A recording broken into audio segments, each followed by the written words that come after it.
están? ¿Todo bien? ¿Sí? Acá está el profesor de Project Management, por si acaso, ¿eh?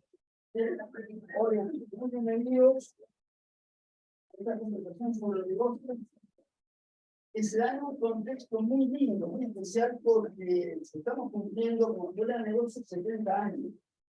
Y esta es una de las actividades, las varias que vamos a hacer a lo largo del año, para celebrar. Para celebrar, celebrar el espíritu, celebrar aquello que inspiró a nuestros fundadores, ¿cierto?, a entender que muchas cosas buenas podemos hacer del mundo de la empresa, ¿cierto?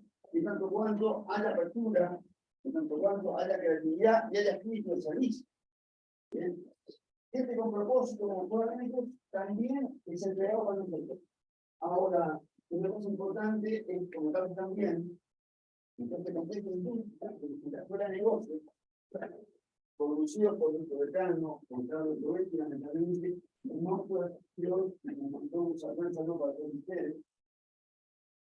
La escuela de negocios está trabajando el nuevo propósito de la escuela de negocios. ¿Bien? Y en aquellas cosas relevantes que nos van a dedicar en los próximos 70 años, por decirlo de alguna manera. Lo vamos a realizar dentro de 3 iguales, ¿cierto? Hay 3 pilares finalmente. El primero que son claves en el mundo de los negocios. Primero, la relación entre la empresa y la sociedad. Está previa. Segundo, el impacto tecnológico en la vida del hombre, en nuestras vidas, en la vida de los negocios. Y tercero, todo relacionado al cambio climático. Y en ese sentido, nada mejor que tener como invitada hoy a Carolina Schmidt, que es ministra del Medio Ambiente, además de gerente general, directora de empresas, ministra de la Mujer y de Género. Entonces, no nada más que decir, pero también quiero presentarles a Andrea Benítez. Ustedes son muy jóvenes en la escuela.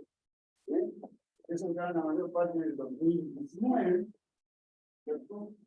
Y con Andrea Benítez, que puede ser nuestro rector en el año 2018, después de 17 años de acompañarla. De hecho, yo tuve el honor de ser, de alguna forma, de haberlo acompañado desde el mundo, que me diste lo amo, ¿te acordás, Andrés? De la escuela. Estamos acá hoy, en este campo, con la universidad de prestigio que tenemos, en gran parte estamos acá porque es un profesor de la universidad, que es un de jóvenes que están en el país, y bueno, muchas gracias.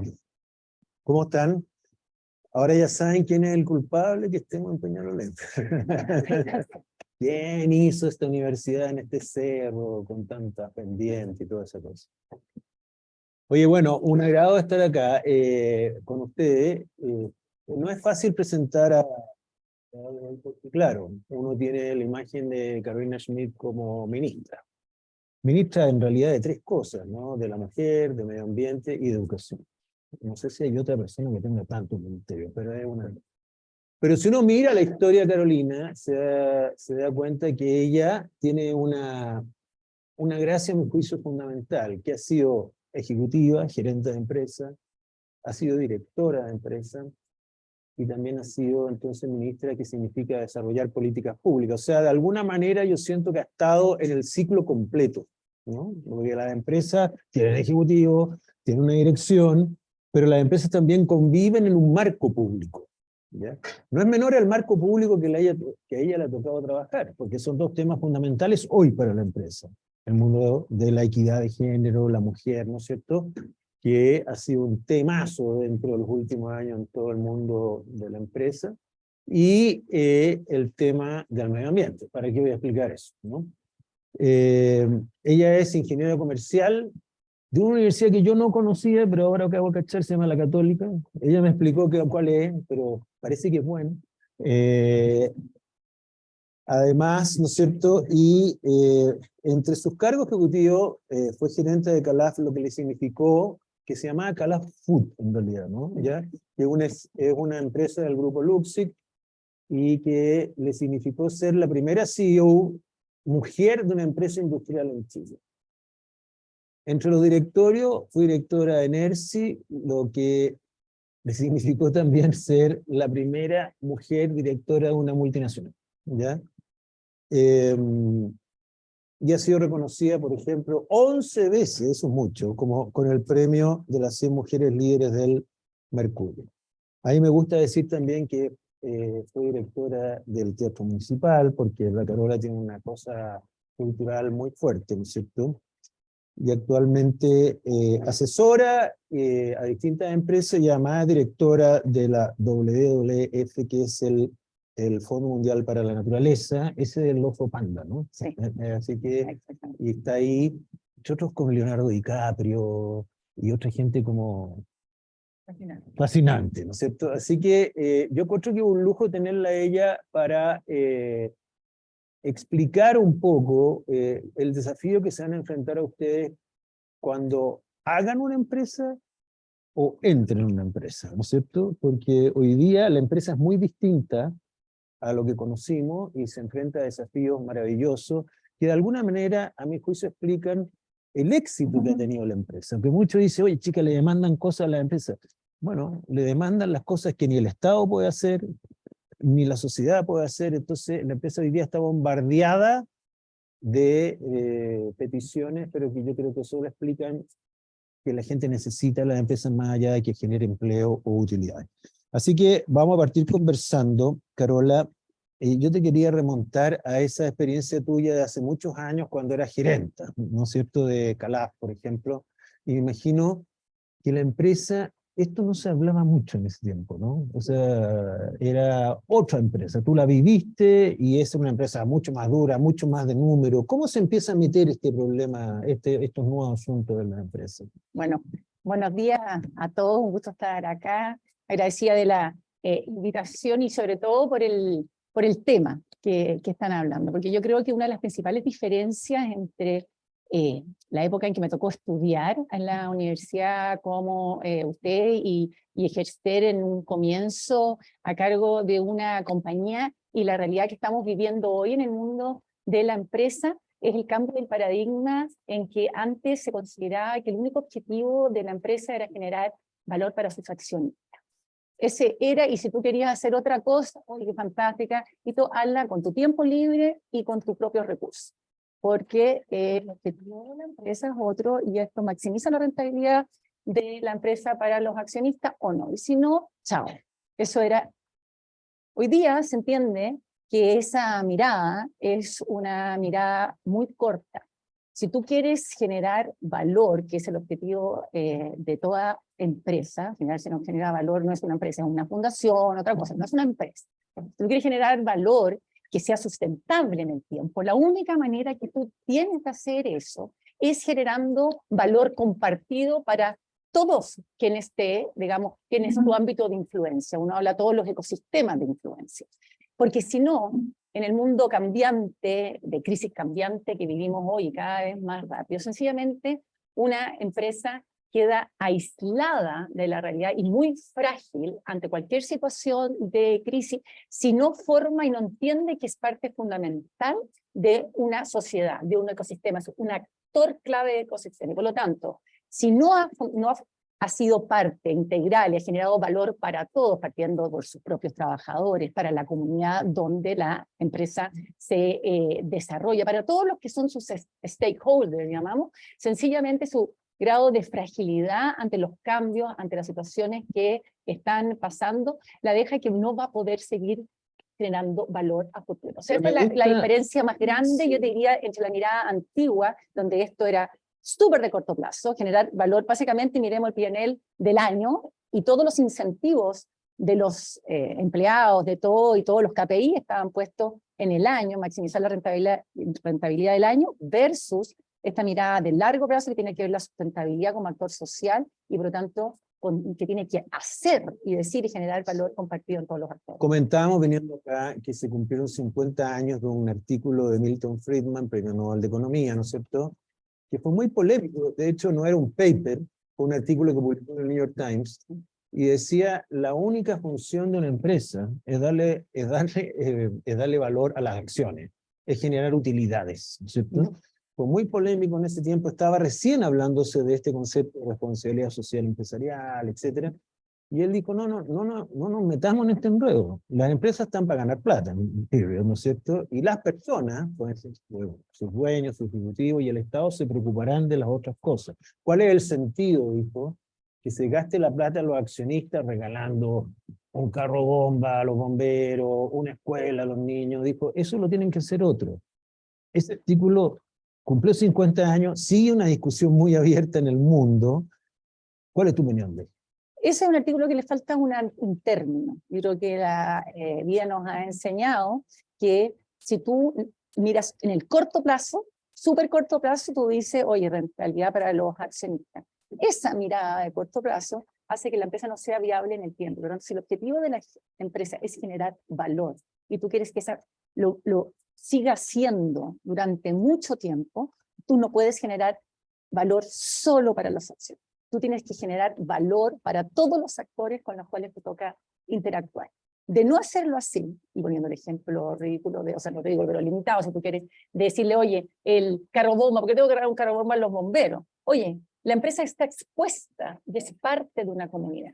Si no lo entiende así, ante cualquier crisis, ante cualquier cambio, sencillamente, el primero que se va a ver afectado por eso va a ser la empresa y no va a poder seguir cumpliendo su objetivo de generar valor. Entonces, más que la frase, digamos, que no comparto, porque creo que le falta nuevamente esta parte, este término, tú tienes que generar valor no solo para tus accionistas, sino que para todos los distintos actores con los cuales tú compartes, tus trabajadores, la comunidad donde tú te desarrollas, tus accionistas, etcétera, etcétera, porque si no, no vas a poder cumplir tu objetivo en el largo plazo de generar valor en el tiempo. Ahora, en lo que sí estamos de acuerdo y quisiera recalcar, porque a veces uno confunde casi el objetivo de las empresas, es que las empresas tienen que generar valor. O sea, porque si no, tú lo acabas de decir, es una fundación, un grupo de amigos, un club de barrio, lo que sea. Pero las empresas están para generar valor, ¿no es cierto? Una empresa que no genera, a ver, entendamos que no es toda la utilidad. Sin utilidad no hay empresa, no hay nada. Entonces partamos por eso, ¿no? O sea, y en eso Friedman tenía algo razón. Así es, así es. Bueno, hay un tema que también conversábamos aquí, que yo me acuerdo antiguamente, que decía cuando entrevistaban a un empresario, ese empresario decía, no, nosotros estamos aquí, mi único objetivo es generar empleo. ¿Recuerdan que era como una frase bien típica de generar empleo? Entonces le decía al empresario, le dije, oye, pero ¿cómo tu único objetivo es generar empleo si resulta que vas a tener que despedir a no sé cuánta gente porque sencillamente la empresa tiene que reestructurarse para poder mantenerse en el tiempo y vas a sacar gente? Entonces, si tu único objetivo es generar empleo, entonces es inconsistente. Entonces, el objetivo de la empresa, y lo mismo pasa hoy día con el tema ESG, que como todas las cosas, cuando comienzan, se generan algunas confusiones. Entonces la gente te habla que ESG, entonces dice, oye, esta empresa pierde y pierde plata. No, lo que pasa es que es una inversión ESG. Pero, ¿qué significa ESG? ESG, hoy día lo que se llama es medio ambiente, environment, es social y G, governance. Entonces, toda la inversión que cumple ciertos parámetros de protección del medio ambiente, de cumplimiento de las, digamos, de parámetros sociales, de empleabilidad, de derechos humanos, ¿sí? Y la G, que es un sistema de gobernanza que te asegura cumplir la I y la S, la verdad, ese es un poco. Entonces, esa inversión, por eso no da plata. Mucha gente dice, no da plata, pero es una inversión. Y se elige, mira, si es una empresa, tiene que generar utilidades. Digamos, uno las generará este año, las generará en 3 años más, etcétera, etcétera, pero tiene que tener, digamos, el componente de generar valor, porque si no, no es una empresa. Y no es una inversión. Entonces, en una empresa ESG será una fundación ESG, pongámosle el nombre, pero igual que un país que no genera crecimiento, no genera valor, no es sustentable en el tiempo. Entonces, uno tiene que entender que todos estos parámetros se hacen entendiendo que la sustentabilidad es la conjunción de 3 variables. Generar valor, ¿verdad? El valor de agregar el valor económico, valor social, aportar a la sociedad, a tus trabajadores, ¿verdad? Y a las personas, y en su impacto con el medio ambiente, que genera justamente todas las medidas de mitigación, compensación que hacen que su relación con el medio ambiente le permita ser sustentable en el tiempo. Eso es una inversión ESG. Y todo, hay un tema que también te comentaba que era muy divertido. Hace 10 años atrás, cuando yo era gerente, y entonces decían, oye, hay que poner en la memoria la misión,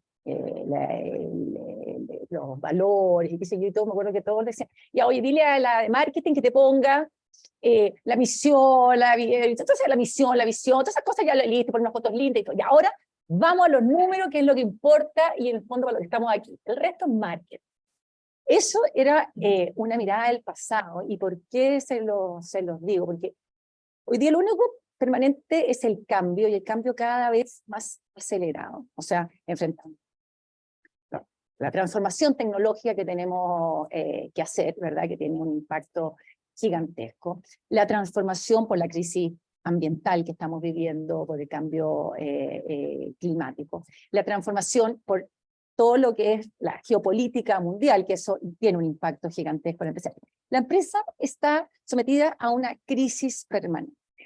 Eso, si tú no lo pones en un entorno en que tú tengas una visión clara de dónde vas, cuáles son tus valores que te hacen ser coherente de cómo tú te vas a mover en un cambio permanente, cómo te vas a adaptar a un cambio permanente, de manera de poder ir fijando objetivos que te permitan generar esta sustentabilidad en el tiempo, sencillamente te vas a perder y te vas a ir, digamos, a pegar un costalazo de todas maneras. O sea, eso de todas maneras. O sea, algo que antes era visto como una frase bonita y poética y búscate una poesía linda para que pongamos la portada, hoy día, si no se entiende como clave en como tu columna vertebral, que te permita resistir y adaptarte a un mundo tremendamente cambiante, sencillamente va a ser muy difícil que tú puedas lograr esa sustentabilidad en el tiempo.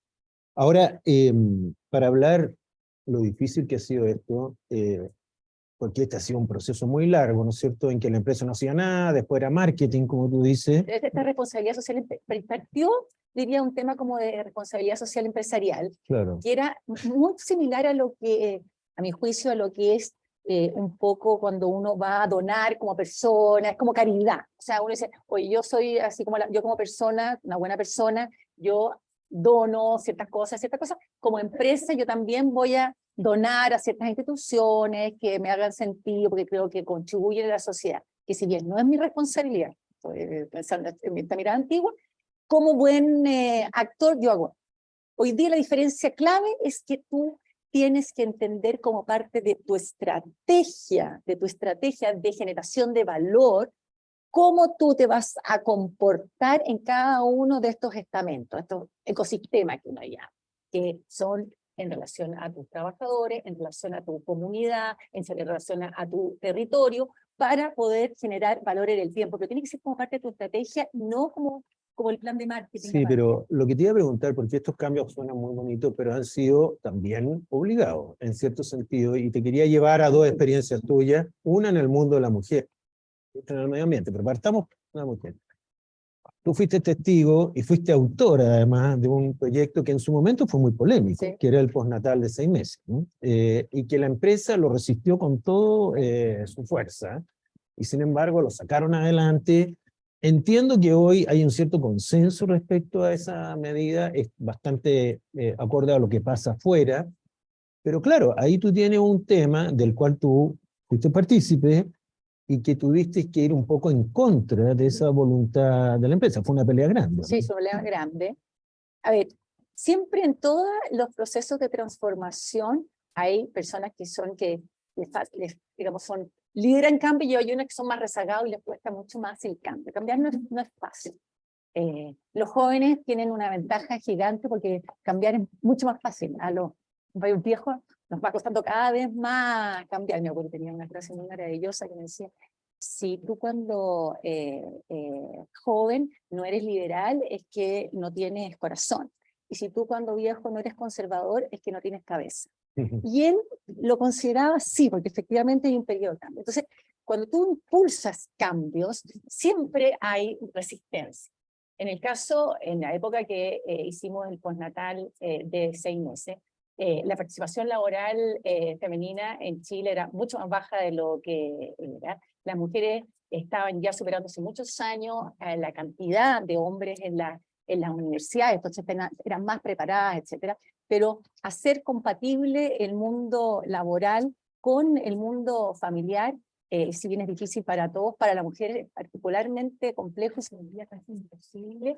Yo me acuerdo de la cifra cuando tú tenías tu segundo hijo. Ahí ya casi sin hablar más del 90% de las mujeres sencillamente no podía seguir trabajando, lo que implicaba, y tenía unas implicancias sociales gigantescas. Más del 30% de las familias, casi el 60% en realidad, de las familias eran manejadas por una mujer, el nivel de ingreso, bueno, una serie de cosas que tenían un impacto en el país enorme. Y una de las razones era justamente esta imposibilidad de poder cuidar a tu niño pequeño, no podías moverte, la realidad eran de las distintas empresas, de las distintas mujeres, era muy fuerte. Bueno, y vimos que, a diferencia de lo que se pensaba, que antes te decían elegir entre trabajar o ser mamá, que era la mirada antigua, les quiero decir, y que se discutía mucho, la única manera en que tú lograbas generar un aumento de las mujeres en el trabajo y de dar el cuidado de los hijos era cambiar el mundo del trabajo para que fuera compatible no solamente para los hombres, un mundo que se había creado donde antes solamente los hombres salían a trabajar fuera de la casa,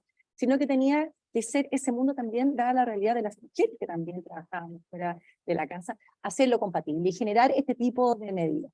Que al principio eran resistidas porque, como te digo, se veía de una mirada del género antigua, que era básicamente, mira, si las mujeres quieren estar acá, entonces se tienen que comportar como...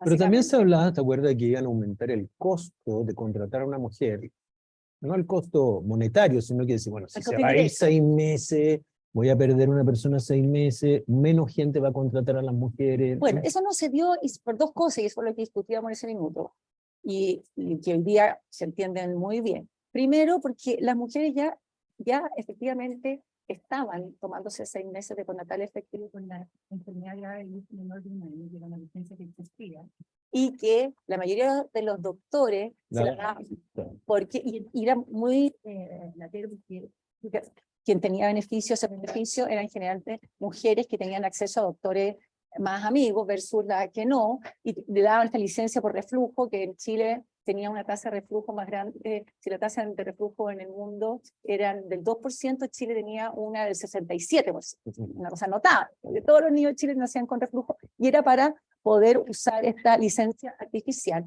Y el empleador finalmente nunca sabía cuándo volvía la trabajadora, porque estas licencias se podían extender, qué sé yo, un año y medio, etcétera, la que tenía este doctor que la daba versus la mujer que no tenía. Entonces, en términos de costo, que además esta licencia la paga el Estado, no la paga la empresa, pero dicen se la van a cobrar después a las mujeres, se redujo el ausentismo de las mujeres en la fuerza de trabajo.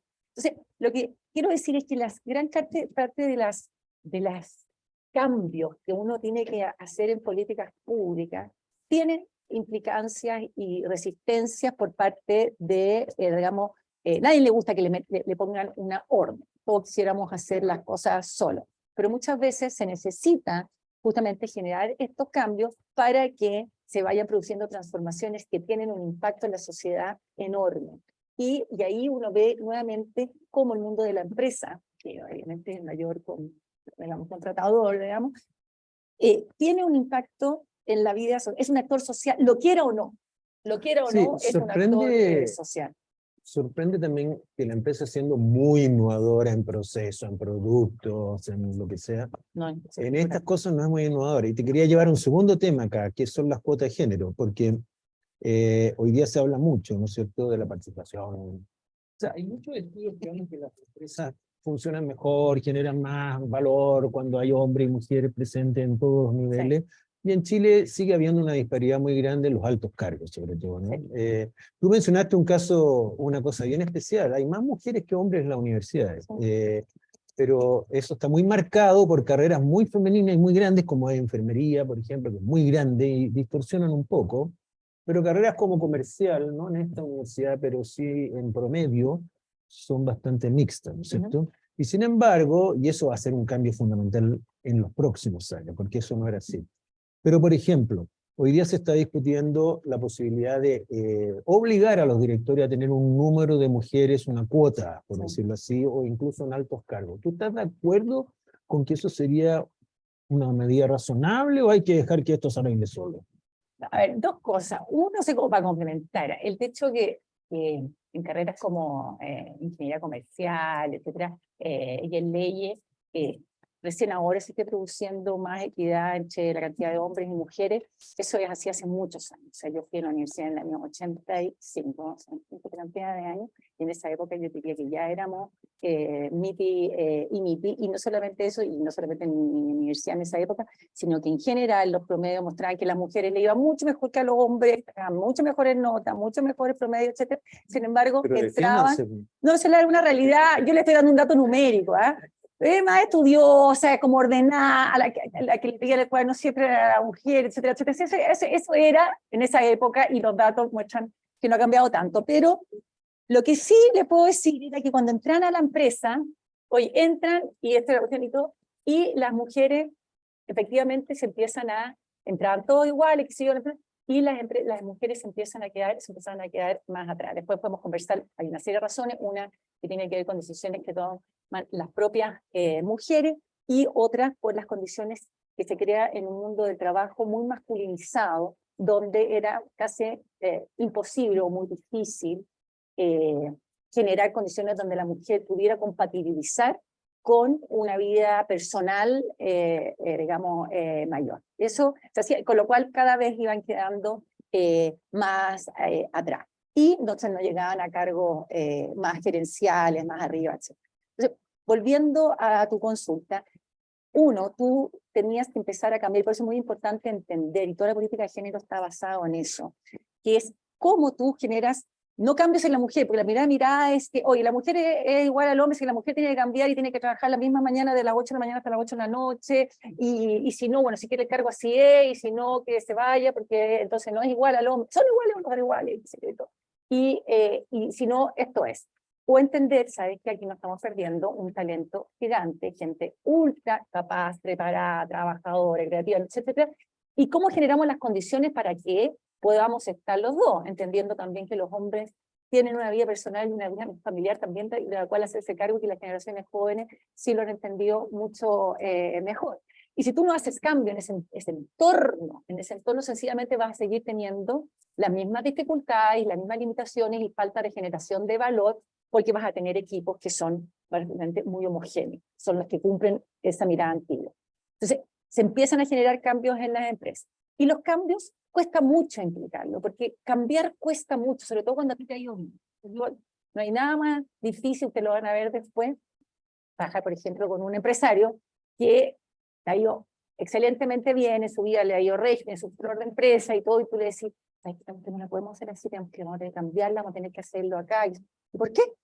¿Por qué si yo, a quién le he ganado tú? Si yo, mira, yo he hecho esta empresa, esta y esta otra empresa, y a mí me ha ido salvaje. Sí, pero lo que pasa es que esta cuestión cambió, ahora tenemos que introducir esta misma tecnología. No, yo lo hacía con ¿veis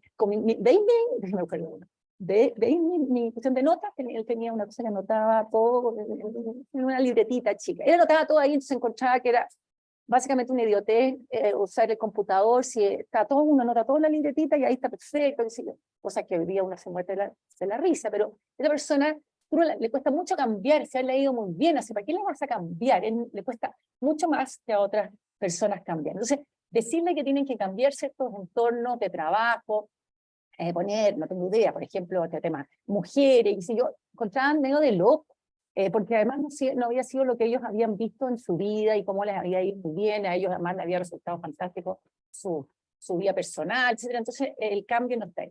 Entonces, y aquí me voy al tema de los directores. Las cuotas. Las cuotas. Las cuotas que al principio uno dice, no, porque, ¿cómo? Si yo estoy aquí por mi mérito, por mi mérito personal, entonces aquí, la que quiere puede. Pero no es así, eso no es así.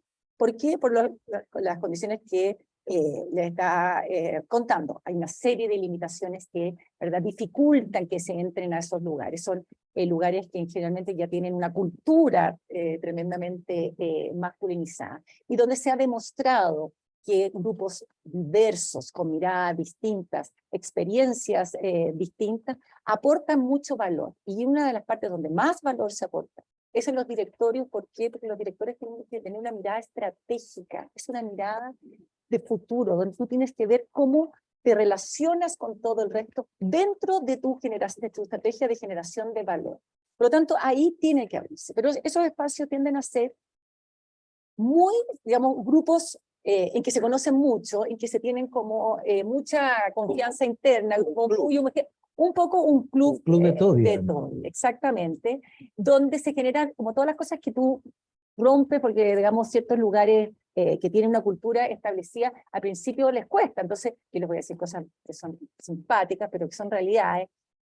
La primera temática, así como para meter en una empresa, no sé, minera, que dicen, ¿cómo vamos a meter mujeres si no tenemos ni baño? Esto hay que invertir en infraestructura, que es cierto, y si tú no entiendes que eso te va a generar valor, tienes la dificultad. En los directorios parten diciendo, no vamos a poder hablar como nosotros hablamos cómodamente. ¿Qué significa eso? No va a poder hablar con caravana. Así, eso es como que se siente cómodo. Son más garabateras que no. Algunas después, no. No, pero yo creo que también se refiere a un lenguaje bastante machista. No seas mina, no seas y las tallas, no lo mismo, pero estoy diciendo cosas ridículas oye, que vamos, nosotros hacemos los directorios y nos vamos 3 días a nosotros, me complica que que tú sí es realmente antigua, pero que cuesta porque son costumbres que se tienen. Y cuando llega una mujer al directorio se producen cosas que son bastante divertidas. Primero, todo se pone como más mateo, porque llega como una matea. Entonces, que se leyó hasta la última cosa, Mateo todo, entonces ya todo el mundo se pone nervioso porque rompe un poco el statu quo de cómo funcionaba el directorio.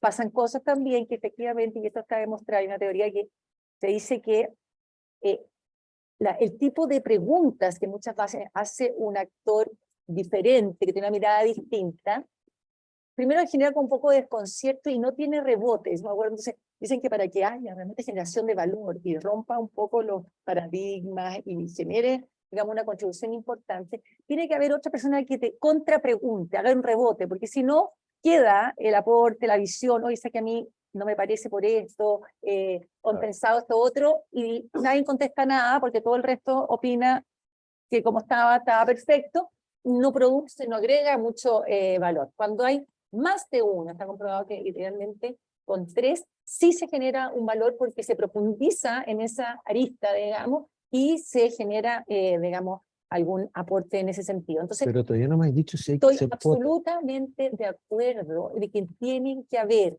digamos, porque naturalmente esto genera, naturalmente se demora mucho en que se produzca. Y por lo tanto, lo que se llaman cuotas transitorias, que hasta que naturalmente les van a empezar a incorporar porque y las empresas que ya la tienen empiezan a agregar cada vez más porque sí se dan cuenta que suma valor. Al principio piensan que no hay, y sí hay una cantidad de mujeres tremendamente preparadas para poder hacerlo, y va generándose entonces un aporte muy importante en un actor social muy importante como son las empresas y que tiene una generación enorme en su transformación. No sé si las alumnas o mujeres que hay acá presente, pero hay mujeres que dicen, a mí no me ayuden de esa manera, yo quiero competir, ¿no? No quiero que me hagan favores, ya ni por una cuota. Por ejemplo, también son medios polémicos esos ingresos que hay en algunas carreras de ingeniería, no sé si acá, que le dan un premio a la mujer. La Chile hay 100 cupos, ¿no es cierto? En ingeniería comercial de la Chile también hay. Yo he visto 2 cosas. Una es decir, me parece bien, porque hay que incentivar que más mujeres estudien ingeniería, por ejemplo. Y pareciera que en la prueba, ya no sé cómo se llama, PAES, hay un cierto sesgo. Pero también hay una mirada que dice, ¿pero por qué me tienen que ayudar tanto? Y a lo mejor también eso pasa por la no comprensión de las barreras de entrada que hay, ¿no? Bueno, es que eso cuando uno dice igualdad de oportunidades, o sea, el mérito, cuando uno habla el mérito sí, pero el mérito tenemos que entenderlo cuando tú partes de la misma base. Pero cuando hay un desequilibrio, por diversas razones, que no podríamos profundizar en eso ahí en un tema ya de género, si tú no generas al principio para poder hacer del mérito efectivamente, digamos, el resultado del mérito, no estás generando las condiciones que se necesitan. Entonces, no es que, a ver, si tú entiendes que el talento está igualmente distribuido entre hombres y mujeres, la inteligencia igualmente distribuida entre hombres y mujeres. Cuando sistemáticamente hay un lugar donde las mujeres no entran, es que hay una condición de entrada que hace, ¿verdad?, que dificulta eso. Entonces, lo que tú haces al poder, digamos, generar estas cuotas transitorias que te dicen que es para romper una condición de entrada. Antiguamente, por ejemplo, tú para ser director de una empresa tenías que ser, haber sido o gerente general de una empresa o ministra de Estado. Esa es la cosa que te pedían. ¿Cuántas mujeres en Chile habían sido gerente general o ministra de Estado? ¿Las podías contar? No sé, con los dedos de una mano. Entonces, evidentemente, cuando te decía, uy, yo quiero tener mujeres, porque no hay mujeres en Chile, efectivamente no había mujeres en Chile. ¿Por qué? Porque eso se sentían que eran las condiciones. Entonces, el huevo o la gallina, nunca habían entrado a haber más directores. Entonces, para otra empresa decían que tienen que haber sido directoras de otra compañía para que entren a esta. Y no había.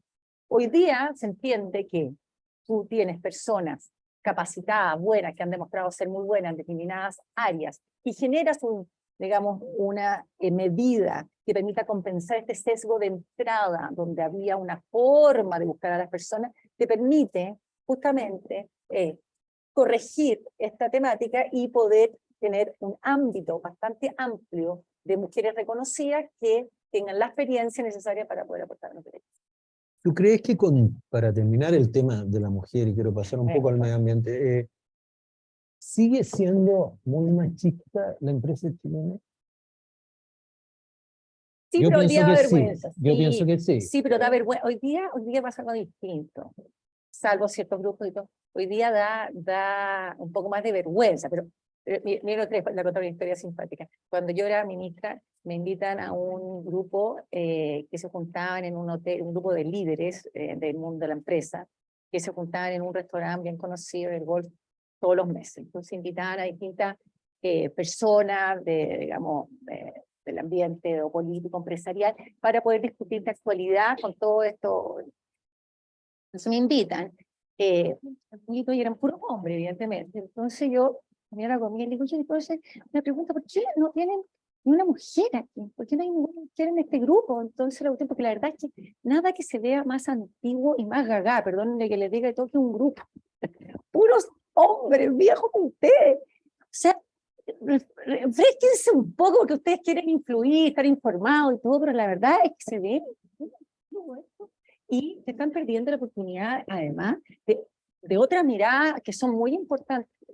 Oye, todos, hoy sí, en realidad, hoy que sí, a todos tenemos que cambiar, oye, sí, obviamente tenemos que ver mujeres, pero ¿qué mujeres, Carolina? Que mira, nombrar un montón de mujeres que sean, sí, claro, oye, sí, de todas maneras, bueno, me encuentro varios meses después con uno de los integrantes de este grupo empresario, entonces le digo, ¿cómo le fue con el término de, oye, me dice, dejaste el tema en el grupo? Porque resulta que efectivamente, oye, nos juntamos y dijimos, tenemos que traer mujeres, porque en realidad esta cuestión. Y resulta que para que uno dice, oye, se me complica mucho, que mujeres, qué cosas que yo esto, me complica mucho porque fíjate que yo venimos a esta comida todos los, no, y ya a mi señora ya no le va a gustar esta cuestión de que haya mujeres bien, y oye, no, y además que nosotros, oye, el otro, no sé, que ellos aprovechaban también de no sé qué cosa y les gustaba también discutir de fútbol, punto tú, y después las mujeres no se van a aburrir en esa parte de la cosa, y ahora, cuento corto, Desecharonle. Oye, entonces, lo que voy con este tema es que tiende naturalmente a tratar de buscarse el grupo entre iguales. Es una tendencia. Entonces, y si tú no generas ciertas condiciones para, digamos, romper eso, vas a terminar en un grupo homogéneo y de iguales. Entonces, no solamente es machista todavía el ambiente, sí, sino que es muy homogéneo y entre iguales. También les cuesta la gente joven, también les cuesta la gente que tiene otras carreras, les cuesta porque tienen códigos que han usado mucho tiempo que les sale cómodo. Entonces, tienen que hacer un esfuerzo y hoy día al menos tienen más conciencia, algunos más obligados, otros menos. Yo decía, muchos tienen la teoría del camarón. Yo le digo, ¿tiene usted tiene la teoría del camarón? ¿Y cuál es la teoría del camarón? Dije, toda la ensalada necesita un buen camarón, es como la palta reina. Le ponía un camarón y ya salvé, ya tengo como que check este problema. pero todavía no hay un convencimiento de que haya un real aporte de valor de esa diversidad. Todavía cuesta más. Yo mientras estaba hablando, miraba y decía, ¿qué pensarán los alumnos, los jóvenes? Porque uno siempre piensa que estas cosas cambiaron, ¿no?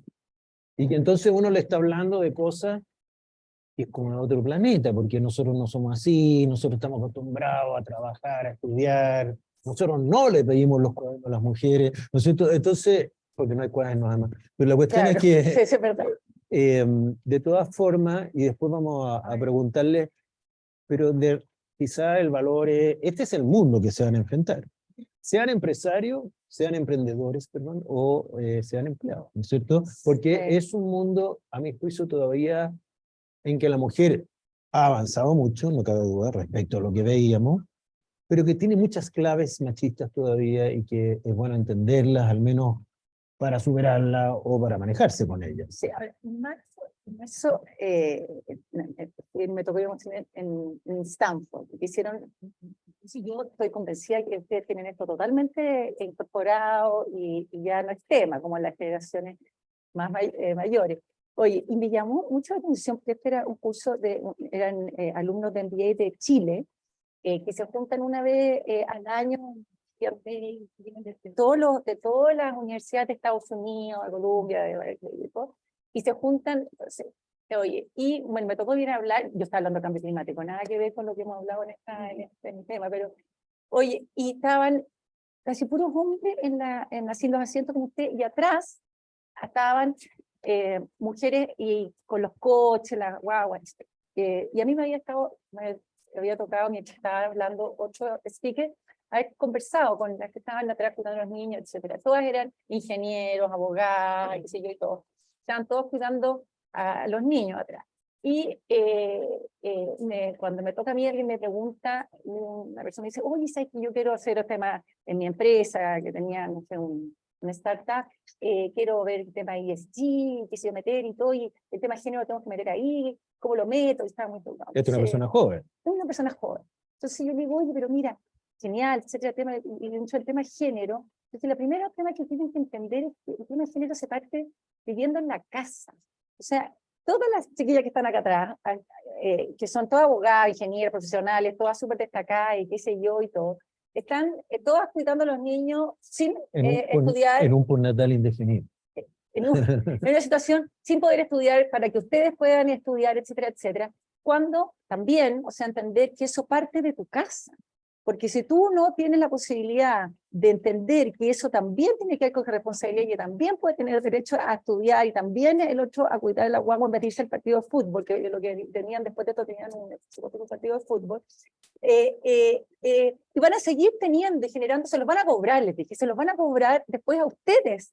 Les van a cobrar que ya estuvieron 2 años aquí cuidando a los niños, mientras ustedes estaban estudiando y jugando fútbol, y después ellas no pudieron hacerlo, etcétera, etcétera. Entonces, sí, lo han superado, yo creo, más que nosotros, la generación de nosotros, pero todavía hay una temática no resuelta, y de hecho se acercaron todas las mujeres ahí, olvídate, terminaron una charla que no les quiero ni decir. No te van a invitar nada, porque lo organizan lo organizan los hombres. Lo organizan los hombres. No, venga, Pero oye, yo te iba a contar organizan. una anécdota también personal. Mi hija había en España con su marido, y en España hay un postnatal para los hombres de 6 meses. Hombres y mujeres tienen postnatal. No, en entonces, la empresa donde trabaja, porque no es bueno, la empresa le dice a él, cuando tienen la guagua, tú tienes un postnatal obligatorio por lo demás.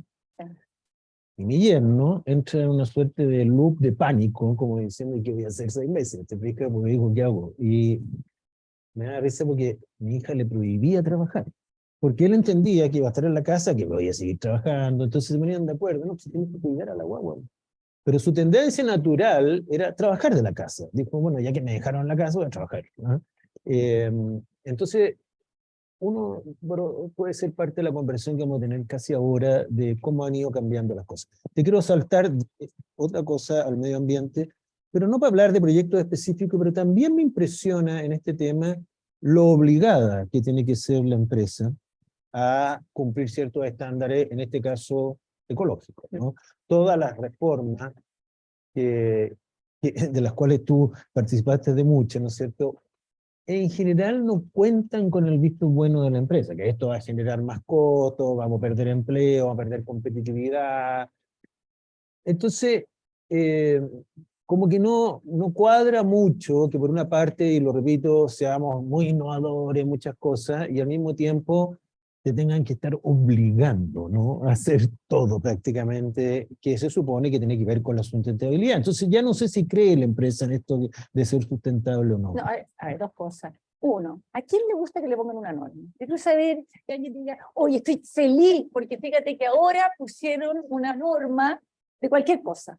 No, nadie le gusta que lo normen. ¿Ah? Todo el mundo quiere decir, y se usa mucho y todo, nosotros nos autorregulamos. ¿Viste esto cuando la empresa no quiere que regulen nada, dicen, oye, nosotros nos autorregulamos, o nosotros, que nos tocó trabajar en una empresa, en el mundo de las comunicaciones, entonces, olvídate la crema que quedó cuando había que salir a decir cuántos ejemplares se imprimían de los medios de comunicación. Entonces, todas las empresas, pero negaba absolutamente no, porque uno se autorregula. Bueno, la verdad es que, claro que a uno no le gusta, a nadie le gusta que lo regulen, pero si tú uno pones ciertas regulaciones, incluso aquellos que puedan, por diversas razones, estar cumpliendo determinados parámetros mayores que otros, pueden ir otro y genera un daño mayor que afecta al mismo actor que estaba cuidando ese recurso. Entonces, es clave para una buena competitividad entre las compañías, entre las empresas, poner regulaciones y normas que permitan preservar, más que nada también, ¿verdad?, lo que son recursos naturales claves para el desarrollo del país, con una normativa moderna, eficiente, que genere esas condiciones de sustentabilidad para todos. Pero es difícil en la práctica. Mira, te voy a llevar un caso muy actual, el litio. Ayer el presidente lanzó la política nacional del litio, pero más allá de eso, sabemos que el litio le está entregando al Estado más recursos que el cobre, ¿no es cierto? Chile es digamos, tenemos mucho litio, podemos producir mucho litio en los salares, etc. Y está esta idea, pero que puede ser falsa, de que este es un boom, el precio del litio muy impulsado por la batería de los autos eléctricos, etc., está en un boom impensado, ¿no? Entonces, lo que dan ganas, de verdad, es sacar más litio. Argentina está sacando más litio, Chile, que era el principal productor, se está quedando atrás, ¿no es cierto? Y entonces la gente dice, no se puede sacar más litio, porque va a afectar el ecosistema del salario, etcétera, etcétera. Entonces es una tensión súper fuerte en la que se vive ahí. A uno le dan ganas de sacar más litio, porque dice, bueno, ¿cuántos problemas se resolverían? Es cierto que se agregarían otros, ¿no? Entonces, esta es un gallito que no termina nunca, ¿no? Bueno, evidentemente, a ver, hay temáticas que tenemos. Hay un conflicto entre estas dos cosas, ¿verdad? Entonces, esa mirada, yo digo que era el cuidado del medio ambiente y el crecimiento económico, de alguna mirada más antigua, se ve absolutamente como contrapuesto. Hoy día sabemos que no existe ninguna capacidad de crecimiento sustentable y sostenible en el tiempo que no sea con, ¿verdad?, cuidado del medio ambiente y preservación del medio ambiente. Pero hay recursos que son renovables, la forestación, etcétera, etcétera, y hay recursos que son extractivos, la minería. Eso es una realidad. Nosotros necesitamos, tú sacas un mineral, no te nace, no aparece. Y son recursos que son necesarios no solamente para el bienestar de la gente. No podríamos tener teléfono, baterías, no podríamos tener, no tengo idea, auto, etcétera, etcétera, y que generan entonces, ¿cómo hacemos la extracción de esos recursos que no son renovables para mejorar la calidad de vida y hacerlo sustentable? Entonces, en el caso del litio, por ejemplo, que es uno de los minerales que se hace, es cómo tú mitigas los impactos que produces, porque vas a producir impactos. O sea, todos nosotros producimos impacto en el medio ambiente. Cada vez que respiramos, generamos CO2. O sea, si alguien me dijera, que yo no quiero hacer nada que produzca ningún impacto en el medio ambiente, entonces tendríamos que partir por dejar de respirar. Es inviable, ¿verdad? Entonces, tú dices, ¿cómo hago yo para obtener esos recursos mitigando digamos, al su menor ámbito los impactos que voy a producir? Porque voy a producir. Entonces, en el caso del litio, por ejemplo, en el Salar de Atacama, hay toda una zona que es la que genera digamos, la que provee del agua, donde viene toda la parte del agua, que si tú de ahí extraes el litio, sencillamente secas. Por lo tanto, no se puede extraer de ese lado. Tú pones una restricción, tú pones medidas de mitigación y de compensación para la extracción de los salarios, que hay hoy día medidas, etc. Entonces, lo que te quiero decir en esto es, más allá de la estrategia particular del litio, que no se mete en ese momento, digamos, en esos temas, porque son temas de evaluación de impacto ambiental, sino que lo que hace la estrategia que propone el presidente Boric ayer, es decir, si lo va a explotar el Estado o lo va a explotar en conjunto con los privados, desde la producción hasta la comercialización, y cuál es la participación que va a tener cada uno, pero no sale a explicar. Y dice que se haga lo más sustentable posible, es decir, cumpliendo las restricciones que van a haber 30, 70 zonas donde no se van a extraer para poder tener una extracción sustentable. Oye, una sola cosa más antes de dar la palabra. Respecto a la visita que hiciste a Stanford, también me contaste... No, pero me contaste algo muy simbólico, que la mayor parte de los chilenos que estaban estudiando en Estados Unidos no querían volver. Sí. A Chile. Esto era una novedad porque cuando yo estudié, probablemente como tú, los chilenos lo único que volvían. Me acuerdo, los argentinos no están volviendo a Argentina hace años, ¿verdad?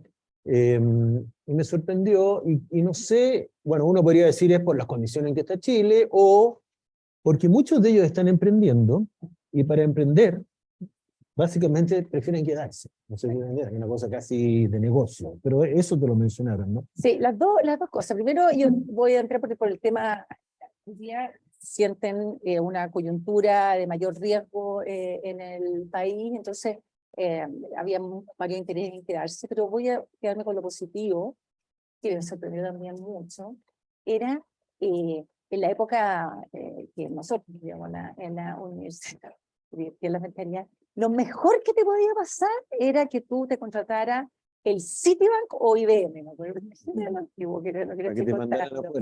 Porque eso era como el futuro, y a los mejores alumnos te contrataban para allá, entonces uno se quería ir para allá y todo. Hoy día, el tema de emprender y la cantidad de gente que estaba haciendo fintechs, o sea, pero impactante.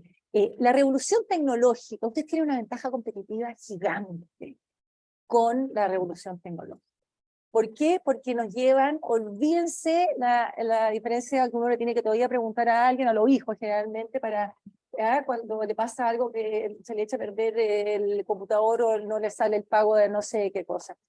Ustedes se peinan con eso, les sale natural desde que nacieron, etc. Y evidentemente oportunidades hoy día para emprender, y la valorización que se le ha dado al emprender negocio. La red de apoyo que hay, de financiamiento para este tipo de negocios, porque además, ¿verdad?, que son creadores nuevos, tiene un ámbito muy grande de desarrollo, y entusiasma ver cómo eso se está generando y desarrollando fuerte. Así que ahí hay... Claro, pero acá estuvo Matías el creador de Notco, el lunes en la universidad, y decía, hay que vivir fuera de Chile. Él vive en Nueva York, ¿cierto? Le preguntaba por qué no vive en San Francisco y no en Nueva York. Me dijo, me carga San Francisco, lo encuentro fome, me gusta Nueva York. Además subieron las tarifas de San Francisco, claro. sacaron todas las empresas. Entonces, el punto es que me decía, acabo de contratar un gerente de marketing de nivel mundial, tanto que fue portada del Wall Street Journal la contratación, ¿cierto? Dice, yo no puedo decirle al tipo que venga a Chile a trabajar, ¿no es cierto? Y nosotros ya estamos contratando gente. Es muy interesante porque de ese nivel tienen que trabajar en estas ciudades, y además se estaba quedando con pocos chilenos en la primera línea, porque no hay muchos chilenos que tengan experiencia en multinacionales, tampoco. Entonces, ya sea porque uno quiere emprender o quiere trabajar en Notco, ¿te fijas? Hay muchas razones. A veces hemos hablado con gente que se ha quedado afuera, los contactos, el financiamiento, los posibles inversionistas están todos fuera. Sí, y eso habla más bien de un mundo global. Bueno, ¿no? hoy día estamos en un mundo global sin duda, y eso es una realidad. Y en ese mundo global Chile tiene algunas ventajas competitivas importantes, sobre todo en la transformación energética que el mundo necesita hoy día para enfrentar el cambio climático. Eso hace que Chile tenga, por ejemplo, hoy día la primera planta de hidrógeno verde funcionando, ¿verdad?, en Magallanes. Eso hace que toda la valorización del capital natural de nuestro país se haya elevado fuertemente y el interés que hay en las zonas de nuestro país, no solamente por todo lo que es la tecnología de transformación energética que va a requerir el mundo y donde Chile tiene estas tremendas ventajas, pero también la valorización y como de este capital natural, todo lo que es la preservación ecológica, el uso de recursos naturales de forma sustentable y las tecnologías que lo permiten, se pueden desarrollar e impulsar desde nuestro país. Así que, efectivamente, el mundo es globalizado, los talentos se van a ir y venir de donde se requiera, de donde sean mejores, y los recursos y las ventajas competitivas de cada país y de cada persona se van a tener que buscar de manera diferente para generar, ¿verdad?, justamente la maximización del valor que se crea. Muy bien, tenemos espacio para algunas preguntas. No sé si alguien quiere preguntar. Usted tiene micrófono ahí, puede hablar. Pero parece que no están prendidos. Pero ahí sí. Sí. La región algo que hemos hablado de quería saber cómo yo podría ser bien, cómo pudiese salir como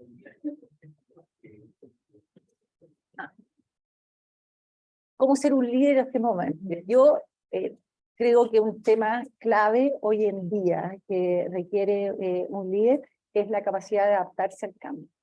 Porque el cambio es no solamente permanente, sino que cada vez más acelerado. Un buen líder tiene que ser capaz de tener claro a dónde quiere ir, motivar a otros para que vayan con él, lo acompañen y consigan, saber que no puede llegar solo, y por lo tanto tiene que envolver a los otros, y adaptarse al cambio para buscar las oportunidades en el cambio y no los temores. Los cambios y las crisis van a venir de todas maneras, ustedes no las van a poder elegir y muchas de ellas ni siquiera las van a poder prever. ¿Ah? Pero la forma en que ustedes tomen esas crisis para ver las oportunidades y tomar esas oportunidades es la gran diferencia que hace un líder hoy en tiempos de crisis y cambio. Y si yo les dijera una cosa de hoy día que pueden hacer a eso, vean cómo ustedes se adaptan al cambio, vean cómo ustedes manejan las crisis, porque van a estar sometidos a una crisis permanente, o sea, es el COVID, la guerra en Ucrania, en el mundo globalizado, lo que pase, como el efecto mariposa, lo que pasa en China te influye a ti, lo que pasa en Ucrania entonces te importa, te va a influir, lo que digamos, todo tiene una incidencia en tu organización, en lo que tú hagas. Entonces, ¿cómo tú en tu vida personal te adaptas al cambio? Tomas las oportunidades que se te presentan ante el cambio, cómo te manejas ante las crisis, cómo te comunicas y motivas a otros para enfrentar momentos de crisis, son todas características que un líder en los tiempos de hoy tiene que tener. Cómo entusiasmar a otros. Yo aquí hablábamos con André el tema del arte o la música, las cosas, no hay nada que sea más convocante que un líder apasionado. Alguien que tú lo veís, que se la juega, bueno, que está ahí, que la cuestión viene difícil, viene mal, y vamos, no importa, y la cuestión, oye, es que no salió por acá abajo, entonces vamos por al lado, es que no salió por al lado, porque vamos por arriba, vamos por acá, y tú envuelves a tu equipo, los contagios, y dicen, ¿qué hacemos acá? En las conversas con ellos, tienes una comunicación de par, o sea, es un liderazgo, yo creo, mucho menos jerárquico, es un liderazgo donde es muy consultivo, no tiene un líder en los tiempos de hoy, no tiene todas las soluciones, no es que sabe más del tema, es el capaz de escuchar más, de adaptarse más, de ver mejores las oportunidades en los minutos de crisis, y de entusiasmar y apasionar a los otros para que vayan con él a buscar ese objetivo. Ese yo creo que son condiciones claras que tienen que tener. ¿Alguna otra pregunta? ¿Hay alguna? ¿Sí? sobre las horas de Se puede una noticia financiera que algunos ganan, que el 70% de las mujeres se puede influenciar. Estamos con la decisión, la felicidad, incluso la depresión. Para ese punto de partida, más a una de las variables que hay una brecha como de la mujer que dice el hecho de la felicidad,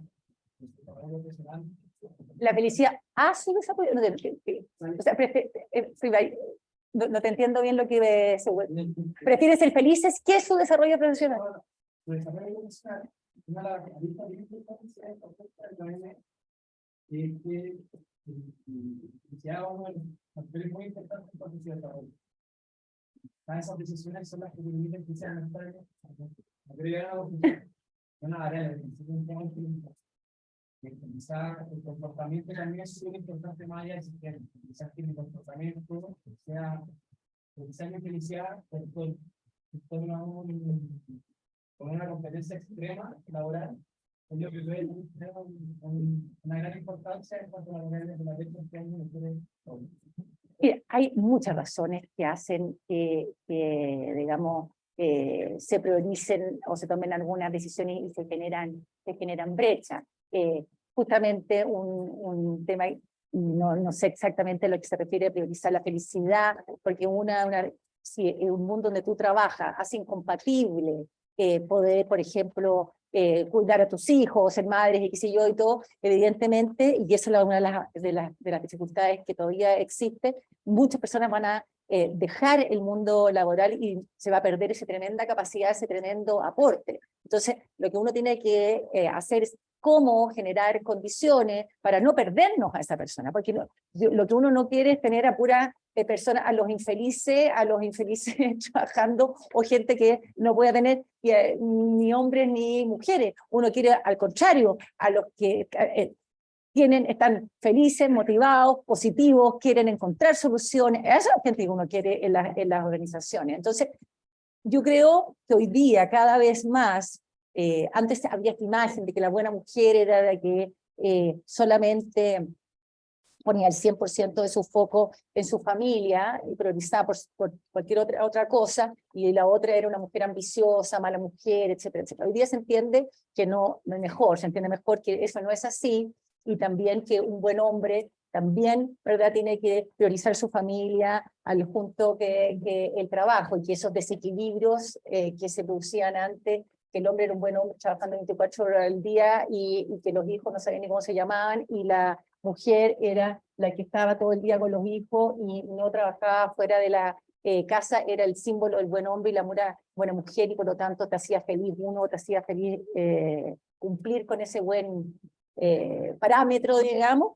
Ha ido cambiando y las organizaciones tienen que ir cambiando, han tenido que ir cambiando para quedarse con los mejores talentos, y eso es crear las condiciones. El COVID ayudó mucho a acelerar un cambio que antes hubiera tardado muchísimo más, al entender que uno no tiene que estar físicamente sentado en una oficina para ser un buen trabajador, que uno puede cumplir objetivos y metas trabajando de manera flexible, y eso ha ayudado mucho a hombres y mujeres también a poder compatibilizar más y buscar esa felicidad en esa corresponsabilidad.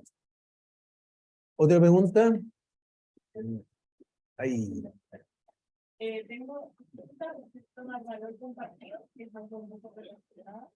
Que si crees que esa cultural del gobierno del país está influye en el foco que se le da a la educación, y la cultura hace que se incluya con el nivel de las factores.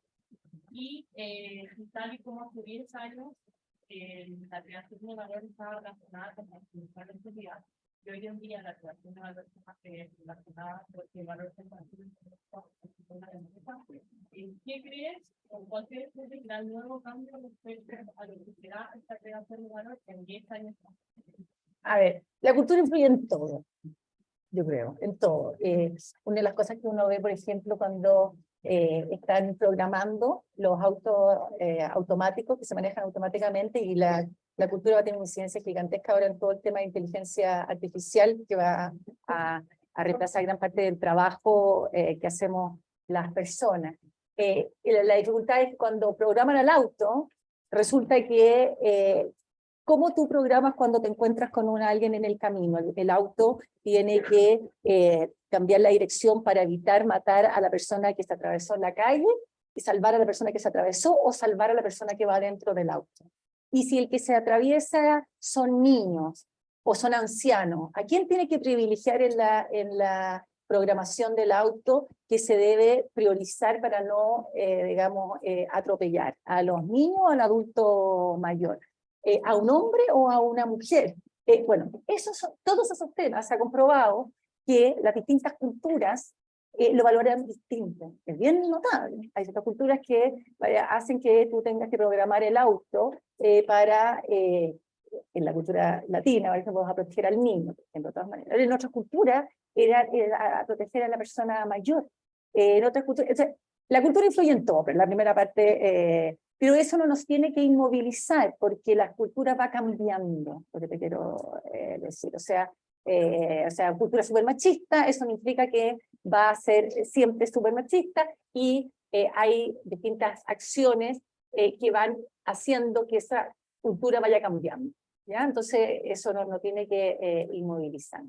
Segundo, hoy día yo creo que no es que haya cambiado, la empresa, el objetivo de la empresa es generar valor, pero antes entendía esa generación de valor como que solamente mi preocupación sea del corto plazo. Y de hecho, también le comentaba que una de las diferencias que veo en las compañías que son manejadas por sus dueños, que sí tienen una perspectiva de largo plazo, como que la empresa quede, etc. Entonces toman decisiones, algunas conscientes y algunas inconscientes, con mucho más perspectiva de tiempo. Las que son manejadas solamente por los ejecutivos y casi todos los KPIs de evaluación de desempeño de los ejecutivos son muy cortoplacistas. Entonces, tú estás preocupado de tu bono de final de año, y tu bono de final de año está directamente ligado al desempeño de tu empresa, digamos, que tú hagas durante ese año, y además tú sabes que la empresa te va a quedar 3 años, 4 años, y después da lo mismo, se acaba el salario no es mi problema, porque yo ya hice lo mejor que se podía hacer en ese minuto y chao. Entonces hay diferencia muy grande.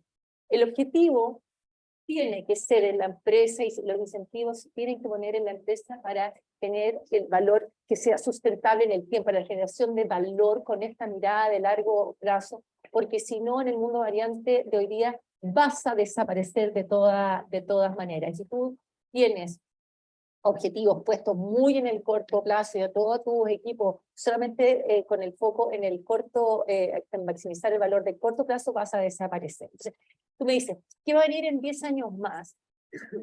En este valor compartido, que hoy día se entiende, porque antes no se veía, pero solamente tenía un contexto de tiempo, yo creo que va a seguir el valor compartido, y uno le va a dar quizás más relevancia a las cosas que sean más críticas en determinados momentos. Hoy día sabemos que el cambio climático y la crisis ambiental que estamos viviendo, donde sabemos que los recursos naturales se van a agotar, el agua, etc., hace que este sea un factor que lo tengamos muy presente. Entonces, hoy día está tan presente que lo tenemos como, de alguna manera, muy directamente, lo estamos midiendo, relacionando, estamos trabajando la carbono neutralidad de las distintas empresas, midiendo el carbono, cosa que antes nadie hacía. Con la inteligencia artificial yo creo que, si bien el concepto de valor compartido va a ser el mismo, va a haber un tema muy fuerte con el tema del reemplazo laboral. Yo creo que ahí van a haber un tema muy fuerte. Con el incremento de la población, todo lo que es los conflictos con las comunidades se ha ido incrementando enormemente. Antes muchas empresas te decían, oye, pero yo estaba aquí antes que llegara esta comunidad, y ahora me alegan todos que resulta que les molesta el olor, que les molesta el aquí. Y yo estaba antes. Sí, pero es que tenemos que convivir ahora en el mismo lugar. Entonces, la mirada de valor compartido yo creo que es la misma. Lo que se va a ir modificando, yo creo, en el tiempo es el énfasis que se le tiene que dar a cada una de las temas, ¿verdad? Los campos que se vayan produciendo. ¿Una última o estamos listos?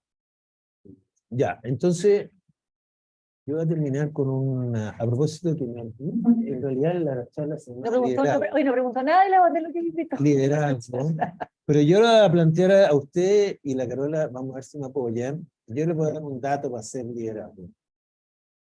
Vivan fuera de Chile. Sí. Yo creo, no vivan para siempre. Yo creo que una persona que pretende funcionar en este mundo y no ha tenido una experiencia internacional, llámese trabajar, estudiar, vagar, váyanse, váyanse, no va a poder ser un buen líder en un mundo global. La Carola se fue a Italia primero ahí, al 2 y al 3 a ver una pieza, ¿no? Enviada por Nine West, me acuerdo. Después Londres, después Nueva York. O sea, yo no conozco ninguna persona que hoy día esté liderando cosas que nunca haya dicho, yo nunca he salido de Chile. Hoy día no es difícil, pero hay algo que hace, y yo me acuerdo que en esta universidad costaba mucho que la gente se fuera de intercambio. Yo entiendo que el intercambio a veces es más caro, pero había becas y cosas. Hay una reticencia, entonces yo les digo, ustedes quieren participar de lo que viene, salgan un poco, porque vivimos con muchos recursos en el último rincón del mundo. Y las cosas uno cree que las cacha, pero no las cacha hasta que está afuera. Y todos los que han viajado ya se dan cuenta de que estar fuera es distinto. Entonces, si quieren ser líderes de los... ¿Me apoyan este dedo? O sea, completamente. Entonces, vayan pensando a dónde se van a ir y después vuelvan, ojalá vuelvan, porque también este país los necesita. Sí. Oye, agradezcámosle a la Carola por todo. Muchas gracias.